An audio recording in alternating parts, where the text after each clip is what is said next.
दिवाळी सणाबाबत एक महत्त्वाची बातमी समोर येते। दिवाळी निमित्त मुंबईत पोलिसांच्या परवानगीशिवाय फटाके विक्रीवर बंदी घालण्यात येत आहे। मुंबईत पोलिसांनी या संदर्भात एक मोठा आदेश जारी केलाय।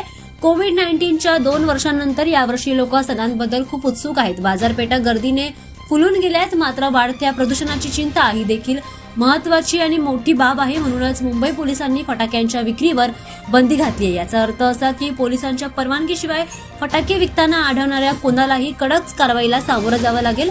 मुंबई पोलिसांनी त्यांच्या आदेशात स्पष्टपणे नमूद केलं। या संदर्भात आदेश जारी करण्यात आलेत। हा आदेश 16 ऑक्टोबर ते 14 नोव्हेंबर पर्यंत लागू असेल।